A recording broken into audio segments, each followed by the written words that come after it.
Hi hello வணக்கம். எல்லாரும் எப்படி இருக்கீங்க? நல்லா இருக்கீங்களா? சாப்பிட்டீங்களா? ஓகே, இன்றைக்கி நம்ம வீடியோவில் என்ன பார்க்க போகிறோம் அப்படின்னு பார்த்தீங்கன்னா, சிம்பிளாக டக்குன்னு செய்யக்கூடிய ஒரு சிக்கன் கிரேவி தான். அதாவது சிக்கன் ஃப்ரை அப்படின்னு கூட சொல்லலாம். ரொம்ப ரொம்ப சூப்பராக ஈஸியாக சிம்பிளாக செஞ்சிடலாம் வாங்க.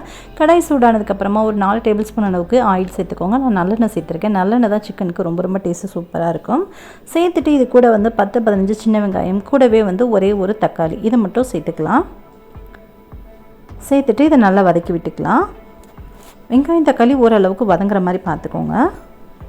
வெங்காயம் தக்காளி இந்த அளவுக்கு எண்ணெயில் வதங்கினதுக்கப்புறம் கூடவே இது கூட உப்பு சேர்த்துட்டிங்கன்னா கொஞ்சம் சீக்கிரமாக வதங்கிடும். சேர்த்துட்டு நல்லா வதக்கி விட்டுக்கலாம். கூட ஒரு அரை ஸ்பூன் அளவுக்கு இஞ்சி பூண்டு பேஸ்ட் சேர்த்துக்கலாம். சேர்த்துட்டு நல்லா வதக்கிடலாம். இப்போது வெங்காயம் தக்காளி இஞ்சி பூண்டு பேஸ்ட் இதெல்லாமே கொஞ்சம் நல்லா வதங்கணும். இது ரொம்ப ரொம்ப சிம்பிள். சிக்கன் வாங்கினோமா டக்குன்னு செஞ்சோமா சாப்பிட்டோமான்ற மாதிரி இருக்கும். இதுக்கு விசில்லாம் விட தேவையில்லை. குக்கர்லலாம் வைக்காதீங்க, கடாயிலே செய்யுங்க.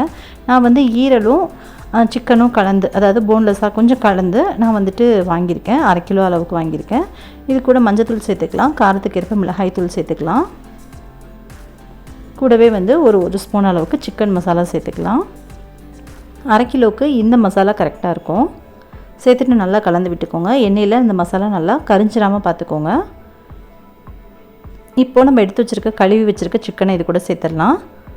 சிக்கன் நார்மலாகவே மஞ்சத்தூள் உப்பு சேர்த்து கழுவுவேன். இந்த டைம் நான் கழுவில் வாங்கி உடனே செய்ய ஆரம்பிச்சிட்டேன்றனால வாங்கிட்டு ஜஸ்ட்டு டக்குன்னு ஒரு 2-3 தடவை நல்லா வாஷ் பண்ணிவிட்டு உடனே செய்ய ஆரம்பிச்சிட்டேன்.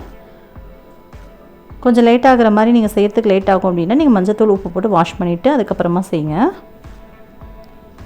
சிக்கன் கட் பண்ணி ஃப்ரெஷ்ஷாக வாங்கிட்டு உடனே செய்ய ஆரம்பித்தாச்சு. இப்போது நல்லா கலந்து விட்டதுக்கப்புறம் ஒரு 15 மினிட்ஸ் அளவுக்கு மீடியம் ஃப்ளேமில் இருக்கட்டும்.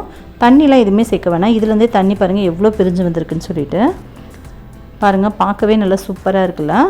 அவ்வளோதான். சிக்கன் நல்லா வெந்தாச்சு. வெந்ததுக்கப்புறமா இதில் உள்ள தண்ணியோடு நீங்கள் அந்த கிரேவி மாதிரி இருக்கணும் அப்படின்னு நினச்சிங்கன்னா அப்படியே இருக்கட்டும். இல்லை இன்னும் நல்லா வற்றினா பரவாயில்லன்னு நினச்சிங்கன்னா இன்னும் நல்லா வற்றினதுக்கப்புறம் கூட சர்வ் பண்ணலாம். சாம்பார் சாதம், ரசம் சாதத்துக்கெலாம் சூப்பரான ஒரு சைட் டிஷ். அவ்வளோ அட்டகாசமாக இருக்கும். கண்டிப்பாக ட்ரை பண்ணி பாருங்கள். இந்த தக்காளி சாதம், தேங்காய் சாதம் இதுக்கெல்லாமே கூட வச்சு சாப்பிட்றதுக்கு ரொம்ப நல்லாயிருக்கும். கண்டிப்பாக இந்த மெத்தடில் ட்ரை பண்ணி பார்த்துட்டு எப்படி இருந்துச்சுன்னு கீழே கமெண்ட் பண்ண மறந்துடாதீங்க. உங்களுக்கு இந்த வீடியோ பிடிச்சா வீடியோக்கு ஒரு லைக் கொடுங்க. உங்கள் ஃப்ரெண்ட்ஸ் அண்ட் ஃபேமிலியோடய ஷேர் பண்ணிக்கோங்க. மறக்காமல் நம்ம சேனலுக்கு அவிஷ் கிச்சனை சப்ஸ்கிரைப் பண்ணிட்டு கூட வர பிள்ளைக்கு கிளிக் பண்ணிட்டு ஆல் அப்படின்ற ஆப்ஷனையும் கிளிக் பண்ணிடுங்க. உங்களை இன்னொரு வீடியோவில் மீட் பண்ணுறேன். பை.